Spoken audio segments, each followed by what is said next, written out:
Bismillahirrahmanirrahim. Assalamualaikum warahmatullahi wabarakatuh. Waalaikumsalam warahmatullahi wabarakatuh. Alhamdulillahirabbil alamin wa bihi nasta'inu ala umuri dunya waddin. Asyhadu an la ilaha illallah wahdahu la syarika lah wa asyhadu anna Muhammadan 'abduhu wa rasuluh. Allahumma salli wa sallim wa barik ala nabiyyina Muhammadin wa ala alihi wa sahbihi ajma'in. Ya ayyuhalladzina amanu taqullaha haqqa tuqatih wa la tamutunna illa wa antum muslimun. Kaum muslimin muslimat jamaah majelis taklim yang dimuliakan oleh Allah. Pertama marilah kita panjatkan puji syukur kehadirat Allah Subhanahu wa taala atas segala limpahan nikmat yang Allah karuniakan kepada kita. Pagi ini Allah Ta'ala memudahkan kita untuk mengawali hari kita dengan majelis taklim. Dan tentunya kita berharap dari majelis ini kita dapat bekal untuk bisa istiqamah dalam taat kepada Allah Subhanahu wa taala. Amin ya rabbal alamin. Salawat dan juga salam semoga senantiasa terlimpah bagi panutan kita Nabi Muhammad sallallahu alaihi wasallam, keluarganya, para sahabatnya beserta umatnya yang setia hingga akhir zaman. Pada kesempatan majelis kita kali ini kita akan bahas sebuah judul riba, petaka yang dianggap biasa. Riba itu dosa besar, petaka besar, musibah gede, tapi dianggap lumrah di zaman kita sekarang ini. Itu sangat menyedihkan, karena bagaimana seorang muslim akan mendapatkan kemuliaan dari Allah sementara syariat Allah dihinakan. Riba yang merupakan dosa yang sangat besar di antara dosa-dosa besar yang ada, begitu diremehkan di zaman kita sekarang ini dengan mengatakan nek orang itu si urip kepriwe, nek orang beribarat orang kepriwe dan lain sebagainya. Seakan-akan dia itu setara dengan Allah. Allah melarang riba, dia berhak menolaknya, seakan-akan setara saja. Padahal Allah itu yang telah menciptakan kita. Jamaah yang dimuliakan oleh Allah, saya angkat tema ini karena riba itu kezaliman yang sangat luar biasa, jamaah. Riba itu kezaliman yang sangat luar biasa. Saya cerita beberapa hari yang lalu, saya diminta bantuan untuk menjadi saksi pelunasan hutang riba. Masa jika ada hutang riba? Saya diminta untuk jadi saksi pelunasan hutang riba, proses pelunasan riba. Saya ketika itu langsung ya Allah, seperti ini zalimnya riba. Kenapa? Si orang ini yang mau pelunasan ini, dia orangnya sudah gak di tempat tinggalnya, sudah kabur karena usahanya bangkrut, gak bisa melunasi, tetap dikejar, dia sudah kabur akhirnya. Yang mau menyelesaikan itu menantunya, anak mantu. Komunikasi dengan saya, Ustaz, dengan jadi saksi ya nanti. Alhamdulillah si anak mantu ini ternyata orang yang hukum, jadi bisa punya langkah-langkah yang bagus. Dulu pas hutang itu 10 tahun lebih. Pas hutang dulu, pas pencairan itu di angka 125 juta. Pinter? 125 juta. Nanti juga hutang semua. Alhamdulillah, semua tak cilik Ustaz, jangan semua cinta membahayakan. Dia pencairan itu 125 juta dalam kurun waktu beberapa tahun bunda, akhirnya nggak bisa nyicil. Dituntut nggak bisa, jaminannya tanah. Apa yang terjadi? Ketika saya duduk sama pihak banknya, saya duduk sama anak mantunya si orang tersebut, saya tanyakan sama pihak banknya tersebut, sekarang hutang resminya 4 bulan ini berapa? 125 juta. Menurut saya panjenengan itu jadi berapa? Kira-kira naik tikal bintang gitu sih. Seperti itu. Kira-kira kita 150. 125 jadi kita 200 orang. jadi 200. Jadi berapa Pak? Ada yang jadi 200 berapa? Saya tanyakan ke pihak banknya, resminya berapa total? 2, sekian M.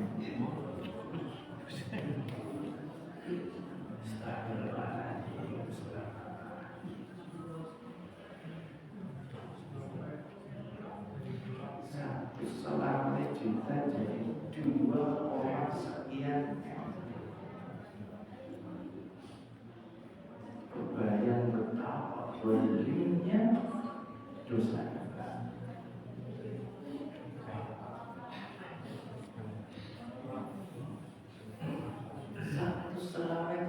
Jadi 2, sekian M. Itu tercatat resminya di pihak yang memberi utang.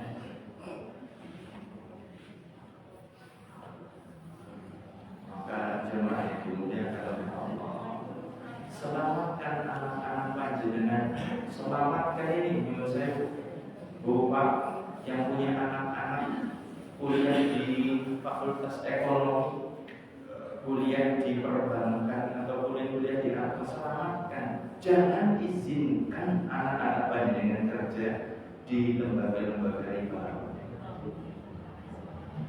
Karena panjenengan hakikatnya sedang menyelamatkan kehidupannya dari kezaliman yang sangat besar. Gak akan beruntung melakukan riba. Kalau seandainya semangat sampai ada hidup, dia gak akan semangat dari muka Allah di akhirat. Gak mungkin akan dibiarkan. Itu satu. Kalau orang cuma utangnya 1 miliar, kalau cairannya 500, kalau cairannya 1 miliar, jadi berapa coba tanggungannya? Alhamdulillah.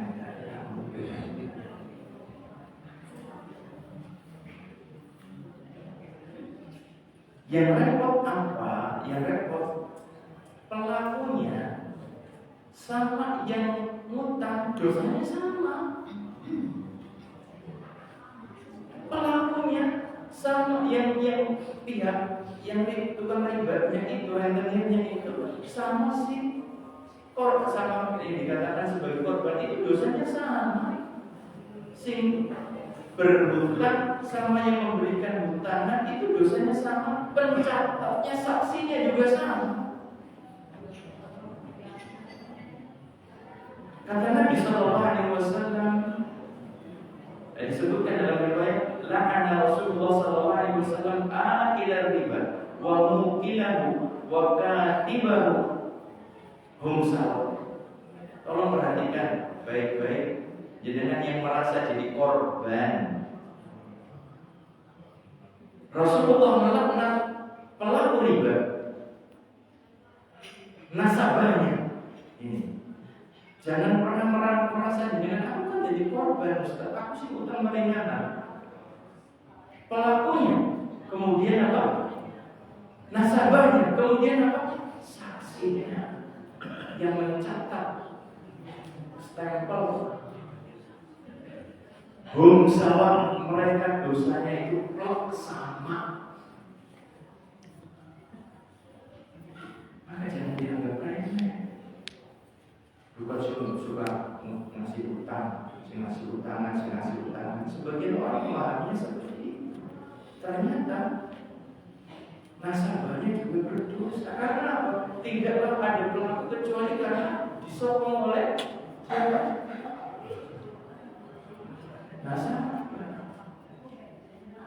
Mari kita simak bersama ayat-ayat yang berbicara tentang riba di dalam surat Al-Baqarah dari 275 dan seterusnya. Monggo dengan kalau mungkin mau lihat di Al-Quran di HP panjenengan surat Al-Baqarah 275 dan seterusnya. Allah Ta'ala berfirman di ayat yang ke-275, alladzina ya'kuluna riba, orang-orang yang memakan riba, la yaqumuna illa kama yaqumul ladzi yatakhabbathu asy-syaitanu minal mas. Orang-orang yang memakan riba tidak dapat berdiri melainkan seperti berdirinya orang yang kemasukan setan lantaran penyakit gila. Pelaku riba ini disebutkan kapan akan terjadi seperti itu? Nanti ketika dibangkitkan di akhirat. Ketika dibangkitkan, pelaku riba itu seperti orang yang kemasukan jin, seperti orang yang kena gangguan setan. Gambarannya para ulama memberikan di dalam tafsirnya seperti orang-orang sukara, orang-orang yang sedang mabuk. Panjenengan pernah dapati orang lagi TR? Bapak-bapak mungkin pernah melihat di perapatan ataupun yang lainnya kadang-kadang didegnak ngelomprok mana. Kalau melakukan ngidul, dituntun ngoyo-ngoyo orang bisa berdiri dengan jejak seperti itu. Suruh ngomong orang bisa ngomong dengan benar, gak tahu arah. Demikianlah nasibnya pelaku riba. Mereka tidak bisa berdiri kecuali seperti berdirinya orang yang kemasukan setan, kemasukan jin. Kenapa mereka kok sampai seperti itu? Perhatikan. Dzalika bi annahum qalu innamal bai'u mithlur riba. Hal itu dikarenakan mereka berkata, ya pada bahaya betulannya kayak riba pada mulai hati. Toko sewu tinggal 1.200 itu dolar. Riba juga seperti itu. 10 dari rolas merolasi istilahnya seperti itu. Kan pada mulai hati. Mereka menganalogikan dengan akal mereka. Itu dolan barang, aku dolan duit. Dan kebiasaan qalu, sesungguhnya mereka itu mendapatkan kondisi seperti orang yang kemasukan jin itu karena mereka mengatakan innamal bai'u mithl riba, sesungguhnya jual beli juga kayak riba kok.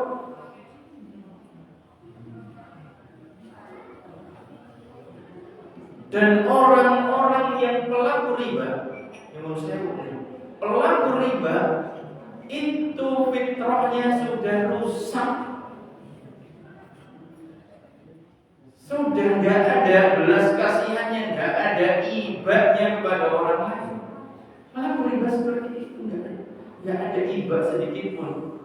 Malah justru senang ketika ada orang duit, ada kesulitan duit, butuh pinjaman. Badi. Kan sudah rusak fitrahnya orang seperti ini.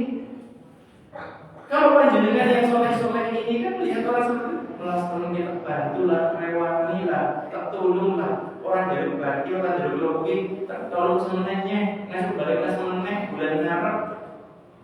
Kalau orang yang soleh seperti itu, orang yang fitrahnya lurus seperti itu. Tetapi pelaku riba itu ketika ada orang melakukan lebih angel, aman-aman BSK aman, setan kok. Pelaku riba seperti itu. Mereka kejamnya luar biasa, kejam banget itu.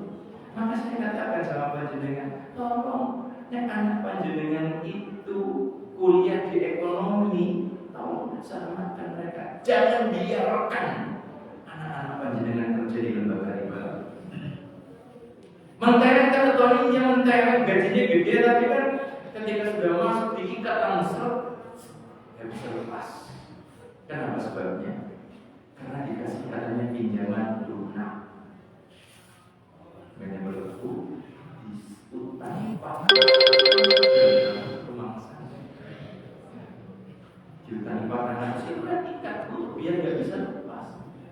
Nanti ketika mau pelunasan, tambahin maninya cuma mani. Siapa yang cerita? Mereka yang timbang. Mereka yang cerita seperti itu. Alhamdulillah Pak Bu, saya itu dulu pengennya di manajemen. Tapi alhamdulillah ketika itu saya memilih untuk tidak lanjut. Semester 4 saya belok kanan, kalau belok kiri saya belok kanan. Saya nyari tempat yang lebih baik untuk masa depan saya. Dan ketika saya masuk ke pesantren, saya dengar teman-teman sudah pada selesai. Gitu di mantri, bukan mantri keman. Mantri banget. Teman itu jadi pimpinan alhamdulillah. Amin. Benar-benar susah. Kalau dia yang sepantaran dengan saya hampir semua lembaga seperti ini, kecuali sedikit. Jamaah yang dimuliakan oleh Allah. Mereka menganalogikan dengan akal pikiran mereka. Tutulah pada dalam riba, sama-sama boleh Allah. Berarti nyari untung. Kata mereka seperti ini. Ingat Allah sebutkan wa ahallallahu al-bai'a wa harrama riba. Namun Allah Ta'ala menghalalkan jual beli dan mengharamkan riba. Tutulan barang ulik, tutulan duit orang ulik. Itu yang mengatakan yang menciptakan kita. Bukan kancane panjenengan, bukan tanggane panjenengan. Kalau tanggane jenengan tolak aja omongan itu. Yang mengatakan jual beli barang itu halal, jual beli duit itu haram. Siapa? Allah yang ngasih hidup sama kita, yang ngasih rezeki sama kita. Masa kita nggak percaya sih sama Allah? Masa kita nggak percaya sama Allah? Jamaah sekalian yang dimuliakan oleh Allah. Faman jaa'a mau'izatun min rabbih fantaha falahu ma salafa wa amruhu ila Allah. Barang siapa yang mendapat peringatan dari Tuhannya lalu dia berhenti, maka baginya apa yang telah diambilnya dahulu dan urusannya diserahkan kepada Allah Subhanahu wa taala. Kemudian ancamannya yang paling mengerikan. Wa man 'ada fa ulaika ashabun nar hum fiha khalidun. Barang siapa yang sudah dapat peringatan dari Allah kemudian kembali melakukan riba, mereka itulah penghuni neraka, kekal di dalamnya. Ingat, yang mengatakan riba haram itu pencipta langit dan bumi, penguasa langit dan bumi. Yang mengatakan riba haram itu adalah Allah yang menciptakan surga dan neraka. Dan Allah sudah mengatakan barang siapa datang peringatan tentang riba, kemudian dia melakukan lagi, mengulangi lagi, bahkan terus mengerjakan, mereka itulah orang-orang yang bakal masuk neraka dan kekal di dalamnya. Oh, wong sedina mateng. Jenengan bakal sedina kan mateng. Sudah jadi apa? Ini di neraka. Namun bilang sampai Allah mengancam kekal di dalamnya. Kekal ini maksudnya apa? Apakah seperti kekalnya orang musyrik? Apakah seperti kekalnya orang kafir yang masuk neraka? Para ulama menyebutkan selama tidak menghalalkan, insya Allah masih akan dapat ampunan. Tetapi kekal di sini maksudnya adalah tinggal yang sangat lama di dalam neraka. Karena tadi kekejamannya itu luar biasa, kezalimannya luar biasa. Satu selawat dari 2M dalam kurun waktu belasan tahun. Kita lanjutkan ayat yang setelahnya 276. Sudah mulai ayat. Yamhaqullahu riba wa yurbis shadaqat wallahu la yuhibbu kulla kaffarin athim. Allah Subhanahu wa taala memusnahkan riba dan menyuburkan sedekah. Allah bakal musnahkan riba. Ini sebagian orang mengatakan Ustaz, beneng wong bisnisnya riba tambah terus dunianya kok. Umay rombakan terus, ganti terus, kendaraan ganti terus, jeret-jeret dimusnahkan atau riba. Musnah keberkahan itu lebih mengerikan daripada musnah Cuma hartanya saja. Hilang keberkahannya itu ngeri banget ya Pak. Contoh hilang keberkahan apa? Angel digawat sholat jamaah. Cukuplah sebagai hukuman. Seandainya pelaku riba besar dia kehilangan kekhusyukan di dalam sholat, itu sudah cukup baginya sebagai siksaan. Sudah cukup baginya untuk apa? Untuk mendapatkan kesengsaraan. Dia mendapatkan harta yang fantastis, yang luar biasa. Tapi apa artinya coba sekarang? Pengen dekat sama orang tua nggak bisa, orang tuanya nggak mau. Pengen apa namanya tidur, sebagiannya nggak bisa tidur. Mau nyari apa dari dunia ini? Anak-anak kan dunia kok turu Pak, turu orang ini utang, banyak banget.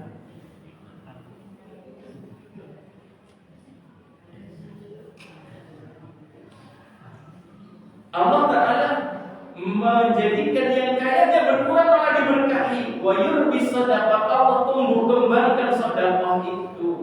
Sedekah yang dikeluarkan oleh seorang menjadi tumbuh dan berkembang pahalanya. Dulu pernah saya bahas hadisnya di sini. Man tasaddaqa bi tamratin, barang siapa bersedekah dengan sebutir kurma. Sebutir kurma regane pinten? Antos 1000. Sebutir kurma berapa? Paling 500. Man tasaddaqa bi tamratin min kasbin thayyibin, siapa bersedekah dengan sebutir kurma dari hasil yang halal, innallaha yataqabbaluha bi yaminih, Allah bakal terima dengan tangan kanannya.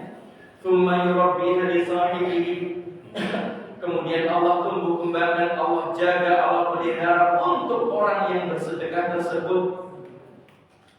Kama yurabbi ahadukum faluwahu, seperti seorang di antara kalian yang menjaga, memelihara seekor kuda kecilnya.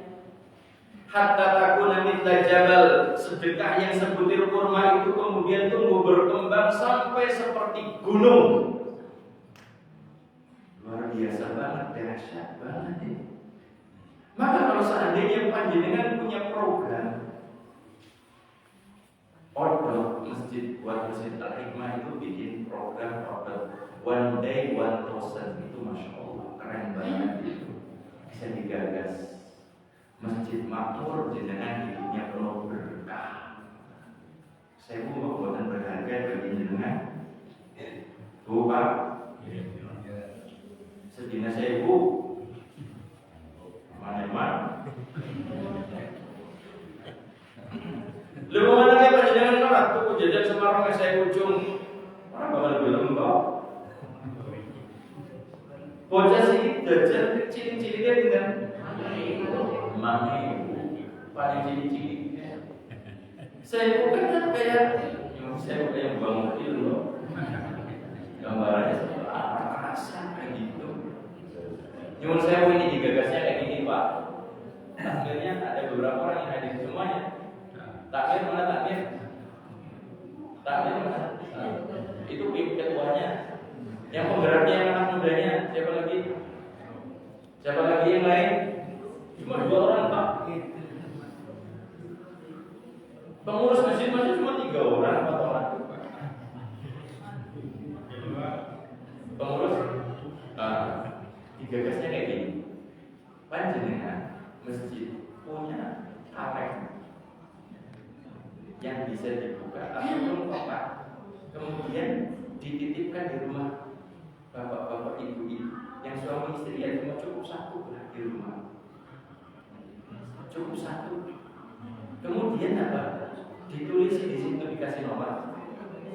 Nyuwun sewu, jangan maturin, pahami dulu teh caranya ini. Ini penggalian dana untuk dari umat untuk umat. Modelnya dikasih keterangan di situ nomor sekian. Jenengan punya database. Nomor sekian punyanya Pak Anu. Nanti ketika laporan cukup ditulis nomornya saja, tidak perlu saling lihat namanya Pak Bulan, Bu Bulan gitu, tidak perlu. Jadi ketika laporan itu cukup kotak nomor sekian hasil 30.000 karena 1 bulan itu setiap hari 1.000. Men boten sami oncor-oncoran. Nek ngerti, wah pakai video sebetulnya apa ini. Tapi kalau cuma nomornya saja kan yang tahu panitia takmir masjid saja. Titipkan di rumah masing-masing. Nanti kalau pengajian bulanan itu selalu bawanya pakai apa? Kresek. Nanti disetorkan, dihitung, ada rekapannya semua. Itu manjur banget untuk menghidupkan masjid. Silakan buktikan. Manjur banget sudah. Biaya AC, biaya yang listrik, biaya apa semuanya. Itu insya Allah. Mau dipraktekkan? Sudah jalan. Buat dewan batasan. Kaleng. Ada batasan minimal? Kalau sudah jalan, perbanyak lagi mungkin yang belum. Yang belum sudah diaktifkan. Oh enggak kira, terserah jenengan berapa lah. 500, 200 pun ditambah kayak gitu. Benar-benar itu luar biasa. Jangan pernah dianggap remeh. Wa yurbis shadaqah, ini janji dari Allah. Sedekah itu bakal ditumbuh kembangkan oleh Allah Subhanahu wa taala. Mungkin suatu saat nanti Masjid Al-Hikmah itu punya tanah sawah sebau. Mungkin apa tidak? Mungkin. Karena ada jamaah yang punya tanah kemudian apa? Kalah diganteng dicicil bayar tiap bulan. Wah, masya Allah. Dicicil tiap bulan ini udah semangat banget jamaah. Main kok duit tinggalan. Lunasnya pas jenengan sudah rampung semuanya, ya nggak ada nih. Tapi ada generasi setelahnya yang datang, yang masya Allah nanti memakmurkan masjid tinggal bermodalkan sawah, misalnya seperti itu. Jamaah yang dimuliakan oleh Allah, Allah sirnakan keberkahan dari ibadah.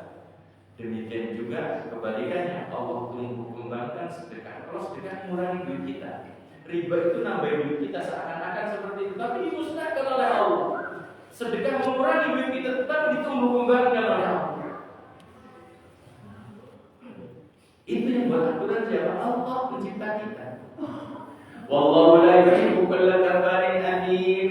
Allah tidak menyukai setiap orang yang kufur dan juga berbuat dosa. Selanjutnya di ayat yang ke-277 Allah berbicara tadi tentang pelaku riba. Sekarang Allah Ta'ala berbicara tentang orang-orang yang beriman dan beramal saleh. Innal ladzina amanu, sesungguhnya orang-orang yang beriman wa amilus shalihat, dan orang-orang yang beramal saleh, wa aqamus shalah wa atuz zakat, menegakkan salat dan menunaikan zakat nih, bukan melakukan riba. Dia menunaikan zakat, lahum ajruhum inda rabbihim, bagi mereka pahala di sisi Rabb-nya. Wala khaufun 'alaihim wa lahum yahzanun, tidak ada rasa takut pada mereka dan mereka tidak bersedih hati. Di mana? Di dalam surga. Allah tadi menyebutkan tentang pelaku riba, diancam kekal di neraka. Sementara orang-orang yang tunduk taat kepada Allah, beriman, beramal soleh, menjalankan salat, kemudian menunaikan zakat, mereka dapat pahala, mereka di dalam surga, yang mereka tidak ditimpa rasa takut dan juga tidak ditimpa kesedihan. Masya Allah, begitu berbanding sangat jauh sekali, terbalik total. Yang satunya kekal di dalam neraka pelaku riba itu, yang menunaikan zakat, mereka di dalam surga. Alhamdulillah minan nar. Kita minta kepada Allah surga, kita berlindung kepada Allah dari neraka. Di ayat yang setelahnya 278, ya ayyuhalladzina amanu taqullah, wahai orang-orang yang beriman, bertakwalah kalian kepada Allah, wa dharu ma baqiya minar riba, tinggalkan sisa riba yang belum dipungut. In kuntum mu'minin, jika kalian beriman. Bagi yang ngerti tentang riba, kemudian apa? Dia tahu hukumnya, kemudian dia meninggalkan, sudah. Apa yang masih ada pada orang lain tinggalkan, jangan diambil. Wa dharu ma baqiya minar riba, in kuntum mu'minin, jika kalian beriman, tinggalkan sisa-sisa riba tersebut. sangat mengerikan. 279. Fa in lam taf'alu fa'danu biharbin minallahi wa rasulih. Jika kamu tidak melaksanakannya, jika kamu tidak meninggalkan riba, fa'danu biharbin minallahi wa rasulih. Umumkan perang dari Allah dan Rasulnya. Menurut saya cilik banget diperangi sama Allah dan Rasulnya. Saya kasih bahan kira-kira benar. Gendut kalau mau sih terus kalah. Ini ditantang gendut sama siapa? Penguasa langit dan bumi. Umumkan perang, wahai para pelaku riba, ini perang dari Allah dan Rasulnya. Cukuplah Allah Ta'ala menjadikan perang itu tidak pakai senjata, tidak pakai apa, cuma disempitkan aja. Kalau jantungnya harus pakai apa sekarang? Pakai ring 1 tambahin 2 tambahin 3 tambahin lagi. Cukup itu sebagai pasukan dari Allah Subhanahu wa Ta'ala.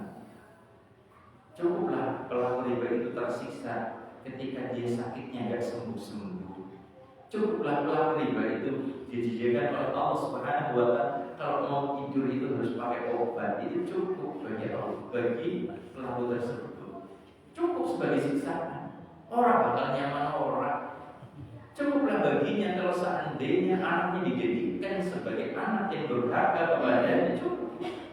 Perang dari Allah nggak langsung kemudian babat kayak gitu.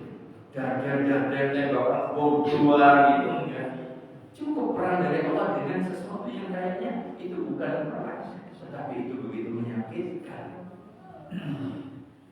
Bojone wani itu cukup sebagai siksaan kan Pak? Bojo wani kan cukup menyiksa jenengan Pak? Jangan ada siksa dengan bojone wani. Cukup gimana? Cukup sebagai derita hidup. Bojo wani, istighfar wani pol. Astagfirullah. Cukup bersiksanya bapak-bapaknya. Lu gimana geni gimana gak berani coba? Gimana geni kok? Dikasih uang yang haram itu kan kasih nasi. La haula wala quwwata illa billah. Kenyamanan, ketenangan hidup dicabut dari hidupnya. Itu kan cukup sebagai perang dari Allah. Buktinya jadi yang bisa bertahan. Ada sebagian orang yang membela diri dengan seperti itu. Nah, tinggal aja sih ini usaha kawin gembira, mesti ngelitis kawin cilik. Asal habis triliunan, usaha keluarga besar, beri potongan, anak temannya. Astagfirullah.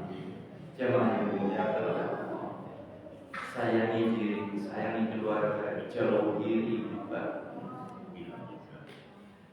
Semoga ini menjadi peringatan bagi setiap kita untuk menjauhi dosa yang begitu mengerikan. Ingat, diperangi oleh Allah dan Rasulnya. Fa'danu biharbin minallahi wa rasulih. Umumkan perang dari Allah dan Rasul. Wa in tubtum falakum ru'usu amwalikum. Jika kalian bertobat, maka kalian berhak atas pokok harta kalian. La tadlimuna wa la tudlamun. Kamu tidak berbuat zalim dan tidak dizalimi. Kalau bertobat, ya boleh ngambil apanya? Boleh ngambil modal. Jadi benar-benar itu 100 juta, itu 1 juta top. Itulah berarti mumpung kita belum bergelimang dengan riba, jaga diri kita. Karena harta itu manis. Dunia itu hulwatun khadirah. Kata Nabi sallallahu alaihi wasallam, dunia itu hulwah, manis, khadirah, hijau. Walaupun jenengan itu melihat yang merah dan biru itu, jenengan matanya disebutkan mata hijau kan? Si jenengan seneng kan sih abang lalu sih biru. Tapi jenengan bingung dalam duit jadi matanya hijau. Itu sudah disebutkan oleh Kanjeng Nabi. Dunia hulwatul khadirah. Dunia itu hulwah manis. Kalau sudah merasakan itu kecanduan gitu dengan dunia. Kemudian apa khadirah? Dilihat itu memang menyejukkan mata. Jenengan siapa sih ora seneng? Sing lanang balik tetek. Baris abang-abang. Pirang puluh maning. Masya Allah. Itu nikmat banget memang. Kemudian selanjutnya di ayat yang ke-280. Wa in kana dzu usratin fanadiratun ila maisar. Dan jika orang yang berhutang itu dalam kesulitan, fanadiratun ila maisar, maka berilah tenggang waktu sampai dia memperoleh kelapangan. Kalau yang berhutang itu sulit untuk melunasi, beri tenggang waktu. Wa an tasaddaqu khairul lakum in kuntum ta'lamun. Dan jika kamu menyedekahkan, dengan ngasih pinjaman ke orang lain, ternyata orang tersebut sulit, dengan kemudian apa? Menyedekahkan, mislah orang usah dilunasi. Itu terbaik, itu seperti itu. Sebagiannya apa seluruhnya? Utangnya 20 kemarin jenengan nyawa 10 baik. Sisanya pribadi lalu anggap jenengan kayak harus apa? Karena kita pakai uang seperti itu. Sebagiannya atau seluruhnya? Jenengan apa usahanya? Orang usah. Aku insya Allah nantinya. Itu kadang-kadang kalau seperti itu. Wonten kan bunyinya tak sedikit. Wonten. Jenengan sih daftar itu. Bukan jenengan boleh kesal sini gue tuh pengen utangnya sih gitu. Tapi jenengan sih daftar ini perbuatan baik itu pengen. Nah, karena pengutang mereka kok maaf nabaelah gitu loh. Ini amal soleh. Wa tasaddaqu khairul lakum in kuntum ta'lamun. Itu lebih baik bagi kalian jika kalian mengetahuinya. Kemudian Allah Ta'ala sebutkan di ayat 281. Allah Ta'ala sebutkan wattaqu yawman turja'una fihi ila Allah, dan takutlah pada hari ketika kalian dikembalikan kepada Allah. Bapak Ibu, Ibu saya, kita semuanya bakal kembali kepada Allah, dikembalikan kepada Allah. Hari demi hari kita itu sedang mingser nih dari kehidupan dunia kita nih, lagi mingser menuju kehidupan akhirat. Digeser oleh siapa? Anak kita kan tambah besar. Kita menua. Lagi mingser kan? Sebagaimana orang tua kita sudah pada mingser, sebagaimana kakek-kakek kita, nenek-nenek kita sudah mingser dari kehidupan dunia, sudah berpindah. Kita juga lagi proses nih, sedikit, sehari terus mendekati kehidupan akhirat. Takutlah kalian kepada satu hari di mana kalian dikembalikan kepada Allah. Ini yang sangat mengerikan jemaah. Kita bakal kembali kepada Allah dan kita bakal dimintai tanggung jawab terkait dengan harta kita. Ada 2 pertanyaan. Min aina tasabahu wa fima anfaqahu. Yang pertama, dari mana kau dapatkan ini? Harta yang kamu miliki dari mana kau dapatkan? Halalkah atau haram? Pertanggungjawaban yang pertama itu. Yang keduanya, wa fima anfaqahu, untuk apa kau gunakan harta itu? Ini pertanyaan yang menjadikan orang-orang kaya itu kelak masuk surga, jemaah. Jangan pengen jadi orang sugih. Kepengen. Sama masa pengen jadi orang sugih. Semuanya kepengen. Keturunan kabeh pemboten. Keturunan pengen jadi orang sugih. Turutan jadi orang sugih kabeh gitu. Ada yang keturunan, ada yang enggak. Tapi yang sugih itu harus siap menghadapi konsekuensi. Apa yang dikatakan oleh Nabi Sallallahu Alaihi Wasallam, yadkhulu fuqara'ul mu'minin al-jannah. Orang-orang fakir yang berpunya iman akan masuk surga. Qabla aghniyahim, sebelum orang kayanya. Binisbi yaumin, setengah hari bedanya antara si kaya dan si miskin. Si miskin sudah masuk, nyusul setelahnya setengah hari setelahnya itu siapa? orang kaya baru masuk ke dalam surga. Setengah harinya bukan hitungan dunia. Khamsihi ati'am, bedanya 500 tahun. Antara si miskin yang beriman dengan kaya beriman itu bedanya masuk surga selama 500 tahun. Bedanya. Kenapa sebabnya? Karena si miskin enggak jawab ditawarnya apa bapak ditawarnya kan di dua duwe, gue ngapa? Ya gue makan kamu cukup selesai. Yang kaya ditanya kangen gue ngapa, kangen gue ngapa terus seumur hidup. Berarti orang jadi wong sugih, boleh monggo. Jadi wong sugih sing kemutan akeh. Jadi wong sugih sing kemutan mati ora usah kemagusan. Jadi wong sugih sing ngerti tujuan urip. Kanjeng Nabi juga mendoakan sahabatnya untuk jadi orang kaya seperti Anas bin Malik. Anas bin Malik didoakan oleh Kanjeng Nabi, Allahumma akfir malahu, ya Allah perbanyak hartanya. Wa waladahu, perbanyak anak keturunannya. Wa barik lahu fima a'taitahu, dan berkahi pada apa yang kau berikan kepada Anas bin Malik, ya Allah. Boleh seorang dengan berdoa mengadakan Allahumma akfir mali, ya Allah perbanyaklah harta. Wa waladi, perbanyaklah anak keturunan. Ibu-ibu lah cuma banyak madu masa rumah banyak madu. Istiwa. Apa maknanya seperti itu? Anak langsung enggak, kita berharap anak keturunan kita terus nyambung loh Bapak Ibu. Jadi kan mungkin sekarang anaknya sudah 4 misalnya.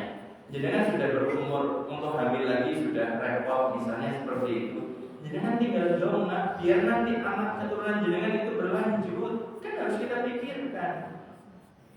Karena alhamdulillah ada sebagian orang, ada seorang, saya membaca berita, ada seorang yang sudah tua, kakek-kakek, udah 70 tahun lebih, punya anak 1 toktil. Ternyata diindikasikan anak laki-lakinya ini orang senang sama Gimana mau punya keturunan lagi coba? Gimana mau punya cucu coba? Tapi kan bisa ngangkat anak, ya bukan keturunan. Kita kan berharap kita punya anak. Yang paling banyak di sana 5 paling aneh.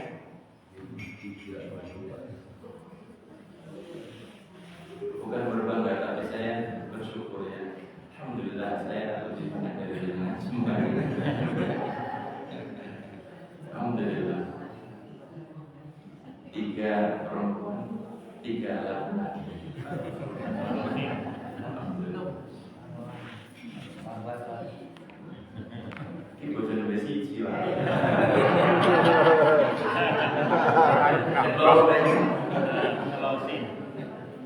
Karena Masya Allah, bapak saya, ibu saya itu cucunya harusnya 27.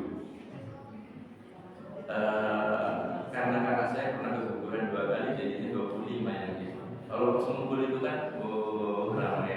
Si cerita pas ngumpul bareng acara bagian, udah seramainya, Masya Allah. Lebaran luar biasa. Jemaah yang dimuliakan Allah. Jadi kita berpikir ini Pak Bu, jenengan kan cuma 1 orang. Ketika jenengan mengandalkan amal jenengan sendiri untuk masuk surga itu kan berat. Maka kita berpikir punya anak kita didik dengan baik, itu pahala bagi kita semuanya. Panjenengan didik anak-anak panjenengan, itu kan jadi amal panjenengan setelah jenengan lengser tadi seminggir dari dunia. Anak jenengan melanjutkan ibadah kepada Allah. Setor panjenengan semuanya. Anak-anak panjenengan nanti punya cucunya jenengan. Cucunya jenengan kalau dididik dengan model didikan jenengan, jangan jadi sholat lagi, ibadah lagi kepada Allah. 4 jadi kalau seandainya nanti 4 semuanya 16. Kemudian punya buyut lagi, setelahnya lagi cangga. setelahnya canda itu ada wareng. Itu keturunan jenengan semuanya, jenengan kalau itu sudah ngawiti kebaikan, luar biasa pahalanya panjenengan. Itu yang kita harapkan untuk nantinya bisa kita masuk ke dalam surga.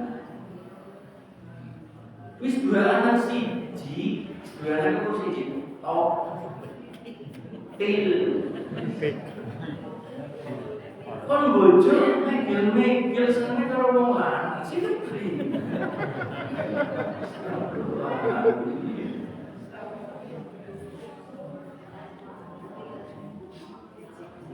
Kan sudah habis setelah itu, dia sendiri aja anaknya sudah gak bisa diharapkan ini pelaku dosa besar yang ngeri banget ini. Senang sama laki-laki senang sama laki itu dosa besar gede banget. Gimana mau dia mengharapkan pahala dari anaknya? Setelah itu sudah nggak ada lagi store pahala baginya. Kan repot kalau seperti itu. Makanya jenengan tetap saja boleh berdoa, ya Allah perbanyaklah anak keturunanku. Maksudnya bersambung terus. Kalau terus bersambung sampai hari kiamat kan masya Allah. Masih berapa generasi lagi kita nggak tahu. Dikumpulkan memben pas seorang anak dikumpulkan dengan orang tuanya di surga.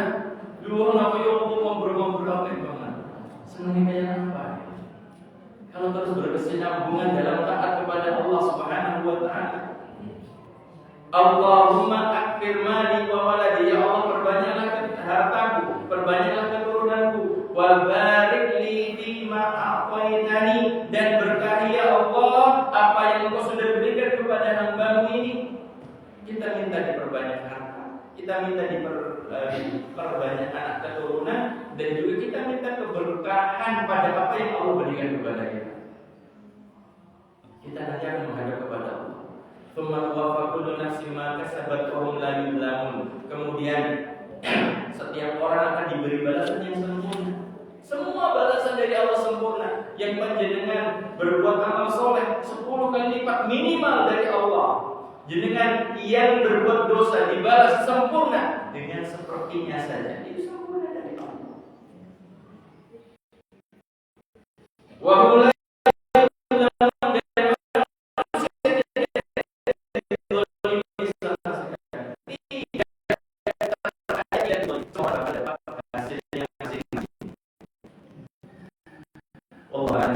ini saja materi yang saya sampaikan pada jalan 7.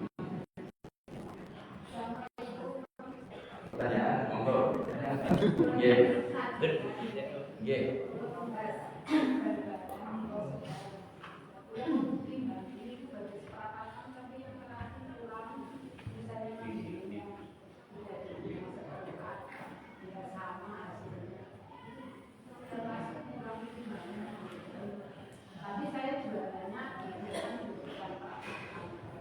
Nek panjenengan jualan yang tidak menyebutkan perapatan atau setengah kiloan, insya Allah tidak apa-apa. Tapi jenengan katakan bungkusan, sebungkus menek. Dia seberapa taporak ya kurang lebih ya. Kalau katakan seperti itu, insya Allah nggak ada masalah. Seperti orang misalnya jualan minyak modelnya literan atau per kali. Ini per literan. Misalnya katakan sebotol ke seliter, ditulis seliter 12.000, padahal kurang, maka salah. Per botol, katakan seperti itu. Jadi jangan nggak ada maksud kan untuk membohongi orang, tetapi dengan jualannya adalah plastikan. Insya Allah nggak apa-apa. Wallahu a'lam bishawab. Kalau ditanya, ya jadi kan katakan saja, aku tukunya dia tak plastiki, tak bagi semenek. Ya kurang lebih ya. Saya mohon maaf. Kayak gitu saja, jujur-jujuran, insya Allah berkah. Allah a'lam bishawab. Monggo Pak. Assalamualaikum warahmatullahi wabarakatuh. Waalaikumsalam. Dari materi yang aku paparkan itu, mohon maaf. Sebenarnya deposito emas itu boleh tidak dalam agama? Deposito Emas. sistemnya gimana? Caranya begini Pak, kita menabung selama 8 dikompeskan dapat emas misalkan 10 gram. 2 tahun kemudian uang kita utuh, emas kita dapatkan. Gitu kan. Boleh tidak macam-macam. Sepanjang yang saya ketahui, ketika kita nabung kemudian kita dapat lebih dan tidak ada keterangan bagi hasil usaha, itu nggak boleh seperti itu. Kita cuma punya hak untuk mengambil apa yang kita masukkan saja. Karena hakikatnya biasanya mereka pihak bank itu muter untuk usaha diutangkan ke yang lain. Kemudian dengan dapat bagi, oh ini kan bagi hasil riba, yang nggak boleh. Allah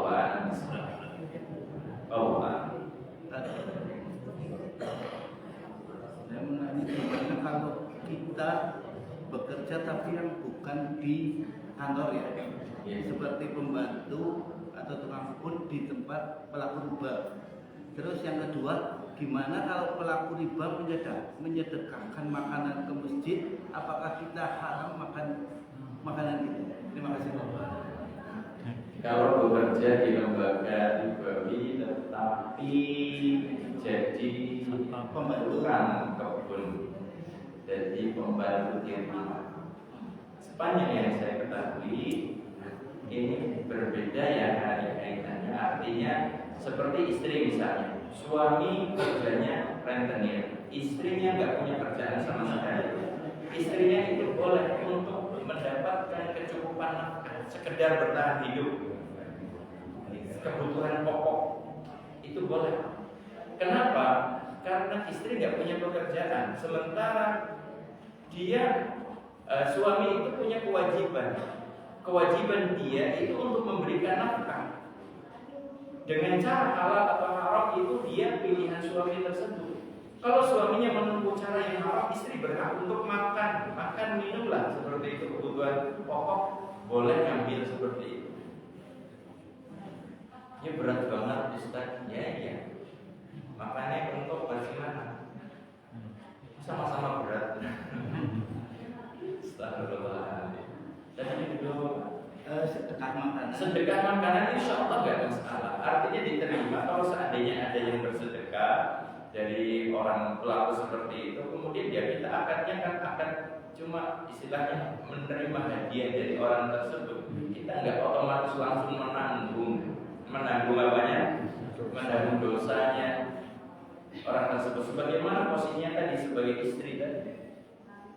Kalau seandainya, apalagi kalau kita tahu misalnya orang tersebut punya harta yang sudah bercampur dengan usaha yang lain yang halal gitu. Wallahu a'lam.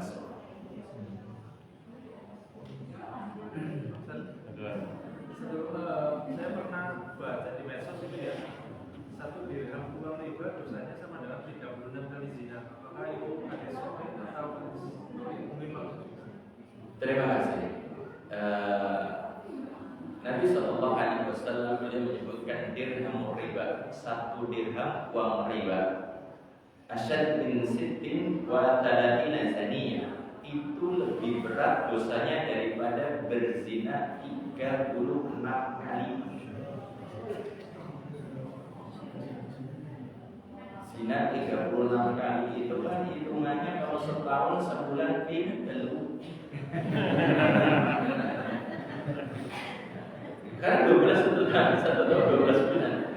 Sebulan zina ping telu kalau beda-beda setahun dur itu lebih parah dosa sedirham riba itu. Dirham berapa sih? 1 dirham di kisaran kalau tidak salah sekitar 50.000. Uang riba 50.000 itu lebih besar dosanya daripada berzina. Bukan cuma sekali berzina, 36 kali berzina.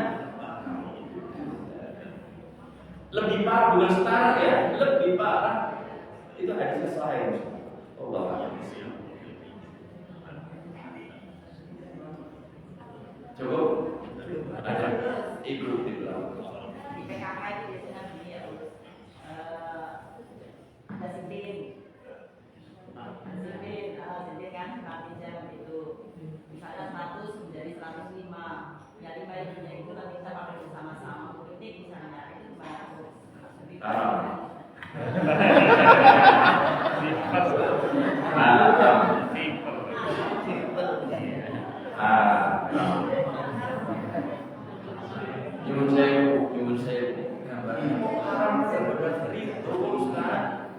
kan 5 tambahan 5.000. Ya kan pada itu ikhlas.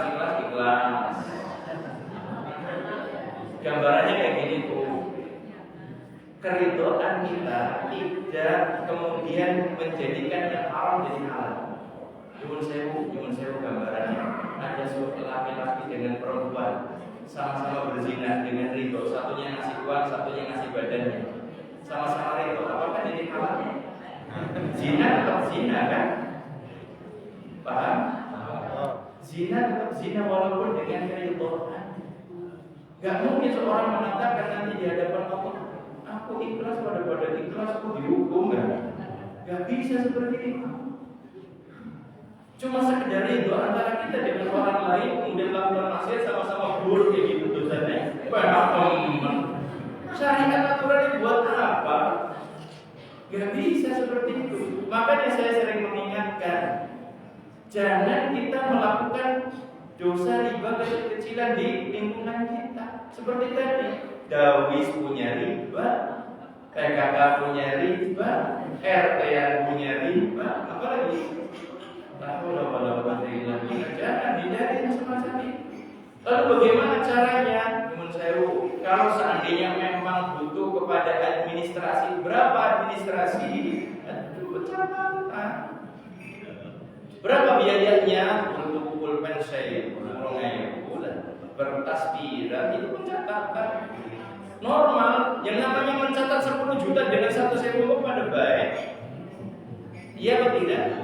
Kwitansi misalnya ataupun nota begitu ya, itu kan sama saja harganya. Kalau yang namanya administrasi kok hutang 1 juta nanti lebih besar administrasi, itu berarti ribanya di situ. Ciri-ciri riba kayak gitu. Kalau cuma sekedar untuk apa? Sekedar untuk biaya administrasi, si penulis ada jasanya, kemudian si kertas ada harganya, silakan, tidak ada masalah. Tapi kembalikan nominalnya ya seperti itu. Jasanya sama antara 1 juta, 2 juta, 100 juta. Jasanya sama. Maaf, tapi ada kesepakatan di awal nanti yang ya persis tadi kan. Persis. Ini kan kesepakatan si Mbak sama si Mas. Aku apa ini? Di mana aku saya? Pemerintahku ya. Sama. Itu kan sudah ada kesepakatan sebagaimana dituntut sebagai hukum zina.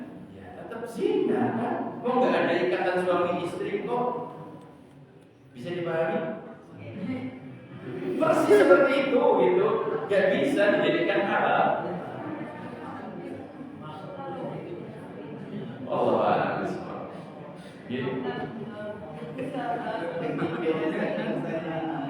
Nama? Usaha seperti kayak KPR usaha terkait dengan buka jasa transfer, jasa kiriman uang. Mohon maaf, pahami baik-baik. Tidak semua produk bank itu haram. Tidak semua produk bank itu haram. Kalau cuma jasa transferan, produknya halal kan? Jenengan cuma ini ada biaya nih untuk memasukkan uang, nanti diterima di sana, itu ada biayanya. Yang jadi masalah itu kalau produknya produk tabungan yang bantu dia, bunganya sebenarnya dia gede banget dia sampai orang tabungan mulai itu yang jadi masalah. Kalau cuma sekedar untuk transfer, insya Allah ini produknya dibolehkan. Syukur kalau seandainya yang diusahakan adalah bank yang syariah. Allah. Kalau ternyata transfernya itu untuk mengatur cicilan bank, apa kita nggak termasuk dari bagian itu? Insya Allah lebih ringan. Karena kita nggak terkait sama sekali. Allah. Adakah profesi lain yang setara dengan pelaku riba? Profesi lain tapi setara dengan pelaku riba. Dosanya? Profesi lain misalnya selain pegawai bank gitu. Yang gajinya gede pada.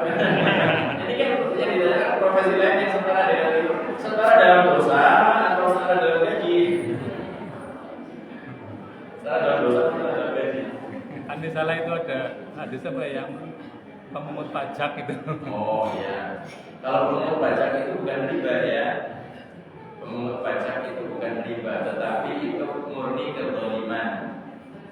Jadi Nabi SAW menyebutkan la yadkhulul jannah shahibu maks, tidak masuk surga para pemungut pajak.